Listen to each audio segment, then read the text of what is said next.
Good morning and welcome to Rose Red Homestead. We just want to say how much we love and appreciate our community. We have such fine people who view this channel and who make comments, and we really do appreciate that. We have just recently learned that some of our viewers are being kicked off of other channels for mentioning our channel. And we're so sorry about that and appreciate your loyalty and mentioning us, but please don't feel that you need to do that at your own peril. We are doing fine. We're going to keep doing what we are doing, and if others are upset about that, then so be it. We're just fine. Today we're going to do something just a little bit different, and it goes very much to food security, and it is all about the changing world of pressure canning. And you see the reason why right here, these electric canners that have come on this scene like a storm. And there's a whole lot of confusion. It's like a roller coaster out there. So we're going to try to make sense of that. I want to start off by just sharing a little experience. In 1962, a man by the name of Thomas Kuhn, who was a scholar, wrote a little thin, obscure book that he didn't think, he was very concerned that it was even going to make any kind of a splash at all. It was called The Structure of Scientific Revolutions. But boy, oh boy, did it make a splash. In fact, it is a landmark book to this day. The idea behind that book was this. He talked about revolutions in science and how every once in a while, science would go along and every once in a while a new idea would hit and how much that changed everything. There were a lot of anomalies that existed, outliers, things that were different, that didn't quite were not resolved within the main body of knowledge. They stood outside the main body of knowledge to the point that what happened was, and we now call it a paradigm shift. A paradigm shift. And one of the funniest cartoons I ever saw about a paradigm shift was, it was just a single shot of a little baby chick popping out of an egg with part of the shell still on its head, and it looked around and said, "Whoa, paradigm shift." And that describes exactly what a paradigm shift is. We are right now, and it's kind of exciting to think about, in the middle of a paradigm shift in pressure canning. We will get to the bottom of that in just a moment.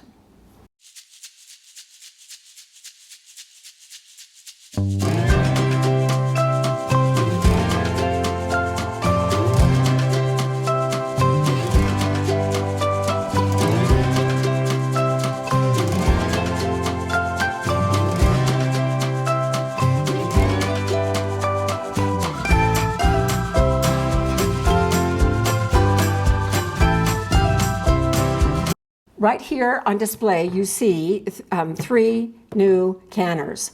And these two are multi-purpose pots, and this one is a dedicated canner that you can do either water bath or pressure canning. They are electric. You plug them into the wall, and it takes care of a lot of the processing by itself. This is brand new in the past few years. And so what is changing in the world of pressure canning is the advent of new equipment. What is not changing is the processing. The processing that the USDA has worked for decades in perfecting and testing, and I have read some of their original research. It is amazing research. That is not changing. We still have botulism. That's not gone away. There's no paradigm shift there. Hopefully one day we might have the science to be able to detect it more easily, even with a little at-home test, but that's a ways out there. It's not there yet. So there's no paradigm shift with that. There's no paradigm shift with the amount of time we use in processing. Our paradigm shift in the world of pressure canning is all about the equipment. So how do we deal with that? Given that the processing stays the same, it's a constant, it's safe, that is comfortable ground for us. Except that there are so many voices out there, so many different directions, and many of you in your comments have said how hard it is to find good information. Well, our purpose today is to go through some steps to identify what is happening and why this paradigm shift has occurred, and then at the end I'm going to give you 6 things that are very basic, that you can build your foundational knowledge on, that will help you decide whether this website or this Facebook page is a good one, or whether that is a good one, or whether to reject them on the basis of your own knowledge base. You know them to be flying in the face of what is safe and good. Okay, so I have said over and over and over again that knowledge is power, and truly it is. If we have a good knowledge base, then we could make informed decisions, data-informed decisions, and that data comes from our knowledge base. What has happened here is as a result of these changes that are going on, and just like any paradigm shift, there are lots of voices that say, I'm right, no, I'm right, no, I'm right. Well, if I look at the whole scene, I can pretty much divide all of those voices into three different camps. There is the camp that just disregards the rules and does anything they want to anyway, and for the most part, they don't trust the government, and so they just do it their own way. On the opposite end of that are the true believers. They are the ones that will not deviate one iota from what they consider to be the Bible of canning rules, and that is the USDA or the Blue Book. Although Ball Blue Books are now coming under fire, I'm going to do a separate video explaining about that, or Bernardin up in Canada, and so you get kicked off their site if you even ask a question. Well, in this recipe, could I substitute cinnamon for nutmeg if I don't like cinnamon? Yikes, off you go. And so, and they are really quite critical, some of them. And so I don't like that approach either, but are they right? Well, let's look at the body of knowledge. Now, one of the things that they have done is one of the sites I found out from one of our viewers that they put up a warning against our site. They called me woman with a gadget. Disregard everything she says. She's only a woman with a gadget. You know, that's not half bad. I don't hate that woman with a gadget. It's kind of fun thinking about it. Here's my gadget. My gadget happens to be a high-precision scientific instrument that is used in test kitchens by the USDA and the extensions all over the country to do the very same testing that when they report it, it becomes a tested recipe. And the woman with a gadget, well, she has a PhD and over 20 published papers, professional papers in top-tier science journals. So I kind of like that. Maybe I should put on our website, woman with a gadget, because I have that gadget and I use that gadget. Now, here's the thing about my testing that you need to know. My testing, because I'm in the science community, I can tell you, I am the first to tell you that my testing is not official. No, it is not official. Many of you have urged me to publish it. I can't publish it. It is not conclusive enough. I have tested 2 of these 3 canners. I'm in process of testing this one right now. And yes, I use the same foods that have been tested in other USDA and extension tests, but I've only tested it at one elevation, which is 5,000 feet my elevation, because the testing that I'm doing is for my benefit, for the benefit of our family. And that does not mean it is transferable to anyone else. I'm hearing that on other websites, people are saying, well, Pam is a scientist and she's proven that this canner or that canner is safe, which is absolutely not the case at all. I would never claim that. And if I were in the business of being an official recommender for canning products, the only canner that I would officially recommend is the standard stovetop canner. Now, do I use some of these? Yes, I do, because I've tested them for me and I know that they are safe in certain things that I'm canning with them. And so please take my testing with a grain of salt and know that, I'm only a woman with a gadget. So, what are the important things for us to know when we are thinking about which of these camps we might want to rotate through? Well, there's a whole middle camp as well. So we have one extreme, we have the other extreme, and then we have folks in the middle. Now, I would say that Jim and I fit somewhere in that middle. We are very concerned with safe canning rules. Because I have a lot of knowledge in this area, and the thing of it is, does it take a PhD with 20 published papers to become an expert in canning with sound knowledge base? Absolutely not. You don't even need to have any college at all to have the type of knowledge that I have in terms of how to can. I know the science behind that, which is a little bit different. We give the science behind why we are asked to do certain things, which really helps people understand. Now, when you are looking for good sources of information, there is a hierarchy of places that you want to go. The very top source that you want to seek out in terms of gaining knowledge is called a primary source. And then there are secondary and tertiary sources. So what is a primary source? A primary source comes from experts who are published in their field, who run appropriate tests, and who publish papers based on those tests and get the word out. So that would be the USDA. That would be some books I'm going to show you in just a few minutes, where we turn to get the printed, data-backed knowledge that is most important for canning. Now, Jim and I discussed this last night as we were contemplating what to talk about today. And from a philosophical point of view, we went into all the ins and outs of where are we in that hierarchy? Are we a primary source? And given the definition that I just gave you, we are not. We are a secondary source. Now, a secondary source, we feel like we are a very excellent secondary source because we back things that are in that primary source. But it is difficult when you when you are a newbie and you're trying to find things out online because of all of those voices. And really, if you are a newbie and have not done a lot of research, you don't have that knowledge base to judge whether or not this is a site that falls over here or a site that falls over here or is somewhere in the middle. So what I want to talk about today is, to finish up this video, is the things that you need to know, the 6 things that you need to know from primary sources so that you have a knowledge base on which you can bounce everything else off. Now, quick example. I try to be 100% accurate in everything that that we show in our videos. But you know what?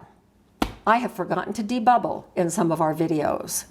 Now, that's a little error. I have forgotten to wipe the rims on a video. So that's a little bit of an error. Now, when you go to a primary source, they don't make those kinds of errors. They give you the straight stuff based on their research, and it's printed, so they've had the time to review it. We just had a viewer yesterday call out or ask me in a very respectful way whether or not what I had said on one of our videos was in error. I was talking, it was our canning salsa video, and I had said that the pH 0 to 2 is low acid. Well, I had conflated low numbers with low acid, which is not true. Things at the low end of the pH scale are high acid. And so I appreciated his doing that. And so just know that every once in a while I make a little slip of the tongue or I misspeak because we are a secondary source. So what are those primary sources that you should go to, and what is it that you need to know? I'm going to clear this all away and we'll be right back. One more thing about testing that is really important, and one of the things that about testing that has led to this confusion back and forth is that the USDA is no longer doing any testing, and they haven't now for probably 6 years or more. Several key people retired, plus they have not had the funding that they once had to do that testing. So what has happened as a result of that is that the testing now takes place in the state land-grant university extension offices, and there are a number of them across the country, and some of them are very well respected. Georgia is very well respected, Penn State is well respected, Utah actually is as well, because there's good testing there. But even then, those extension services are underfunded and cannot handle what is out there today. I mean, look at all of the new equipment. Now, it was 2019 when the USDA came out and had their statement on the fact that these multi-purpose canners are not safe for canning.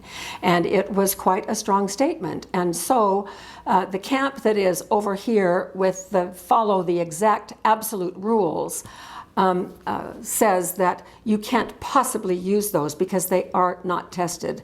Well, dang. So many people have those canners and are using them and are hungry for test results, wanting to know if they are safe. And the only thing they can trust is the manufacturer's word. And that's always really iffy because the manufacturer, like it or not, their bottom line is their budget bottom line. There is always a need for third-party testing. And so in this drought, in this absence of testing, that's why so many voices have risen to say, we're not budging off the original, and the original is the only way to go. And these say, see, I told you, we don't care anyway. We're going to can any way we want to. And those of us that are in the middle are saying, good heavens, we're trying to do the very best that we can, teaching correct principles, and that's the key. If we come to know what the correct principles are, and based on our foundation of knowledge, then we can very wisely choose for ourselves. And so what are the sources for that? I'm going to give you three, and I'm going to be putting the sources for foundational knowledge, links to information on these, and I'm also going to be listing the 6 concepts that I think are foundational for anyone who wants to do canning to know. So first of all, the Ball Blue Books. Now, I have several of these Ball Blue Books, and they are under fire right now. I'm going to treat that in a different video. I'll give you what's the latest on this. Jody from the UK is the one who let me know that this was buzzing around about a month ago, and so I've done some research, and sure enough, these are now under fire. So what do we do about that? Is this still a trusted resource? Bernardin is like the Ball Blue Book from Canada, and it also does its own testing in its test kitchens and has safe recipes. The number of recipes that they have is quite limited. Then there is, for the United States, this is the foundational book. This is by the USDA, and it is Complete Guide to Home Canning. USDA is right up here. And you'll see a lot of people use the initials NCHFP, which is National Center for Home Preservation, National Center for Home Food Preservation. And so this is my go-to for good and safe information. Now, in the beginning of all 3 of these books is a section on Principles of Home Canning, basic ideas in home canning. And these are very important principles. Now, all 3 of them treat that. The whole first part of the book is all about the concepts and the principles of home canning. I actually quite like what is in the Ball book and some of the things that we need to know before we can start canning. So I don't always like the order in which things are presented here, because in some of them you don't learn something new about one of the 6 basic topics until you get to the food to which it applies. And so you may be thinking all of this time, I can do it this way, I can do it this way, and then you check on the food and boom, it says, oops, no, you can't. So I have reordered the concepts that I think are really important. Concept number 1, and I think this is, I think you need to start with this, and that is what foods are not to be canned. Now, we have a video on this, it's called Russian Roulette, and it talks about some of them.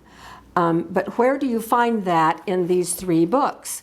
Well, it's interspersed throughout the books. And so what I'm suggesting is that you make your own list, and I'm going to put a link to a couple of extension services that talk about this. I am only going to put links to trusted sources. And what I am recommending is that you don't go to any other I don't go to any secondary sources or tertiary sources until you have a good foundation. Stick with the USDA or Bernardin or the Ball Blue Book for your basic information to get started with. And so the foods that you do not can, Penn State has a good list, and I'm going to put the list there. I'm going to put the link there for that. Know what is not appropriate to can. That's going to tell you immediately on some of these websites that you may come across. If they're canning that, then just click off that website. I would recommend, and I will not say anything negative about anyone's website by name. And so what I'm hoping is to provide you with the tools where you can make those judgment calls yourself based on the power that comes with your knowledge. So the foods that you are not to can. The second thing that I think is so important is know your enemy, and that is botulism. The whole reason that we do pressure canning is to kill botulism spores. In 1917, the USDA announced for the first time that pressure canning is needed, and they even gave the kill zone reference in terms of temperatures up between 240 and 250 Fahrenheit or 115 and 121 centigrade. Foods need to be raised into that kill zone for a given amount of time, which is included within their processing times. And so if you follow the USDA guidelines for processing times, and provided your canner is a safe canner and gets it up to that point, then those are trusted recipes that you can use. But you've got to understand botulism and how it works. Don't be afraid of botulism. Conquer it with your knowledge about botulism. Know what its knows what its life cycle is, and what the dangerous part is, and how we can eradicate it.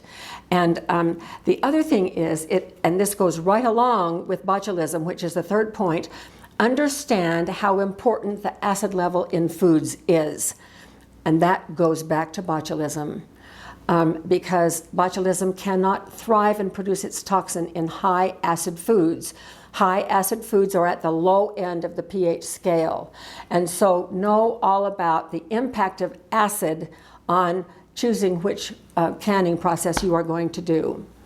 Then it is so important that you understand the science behind water bath canning and the science behind pressure canning. And if the word science scares you, don't let it, because it's a simple thing and it's included here. Last concept is know the source for tested recipes. And here they are right here. This is the source for tested recipes. From my perspective, I really like this book. Now, the Ball Canning book presents things in true recipe form. And so this is probably very familiar to most of us. Bernardin does the same thing. They present recipes. The USDA gives us pages that have a whole lot of charts. These charts are invaluable because they tell you the amount of processing time if you do pints or quarts, and whether you do hot pack or raw pack. And then they tell us how to prepare the food, and they do give some recipes toward the back. So here's bread and butter, pickled jicama, and they do have recipes. This may seem a little strange the way it is presented, but the information here is solid gold. So in these difficult times, when we are going through a paradigm shift, and I think it is fun to know that we're in the middle of a paradigm shift with the equipment in pressure canning. Additional concepts for canning, in my opinion, are these. Ones that you want to strengthen your foundational knowledge in is number one, what not to can. Number two, all about botulism. Number three, the importance of the acidity of foods. Number four, the basics of water bath canning. Number five, the basics of pressure canning. And number six, where to go to get good information. Do it systematically. Now, the reason that I am recommending books is that at some point in time, the grid may go down and the internet may not be available, and you may want to do some canning.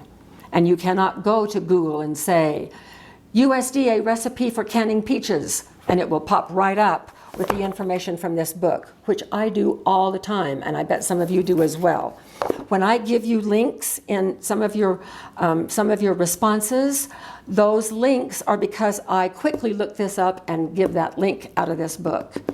And so it is important that in times of the grid going down, we have the basics in our library. There are many other references and resources, but you know what?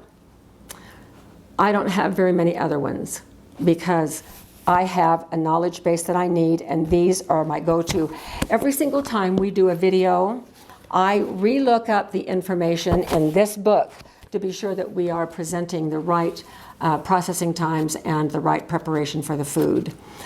So please don't panic about all of the conflicting information that is out there. Build up your own knowledge base so that you can, as you are on these different sites, if that's what you choose to do, so that you can judge for yourself about what is safe. Let us help when we can.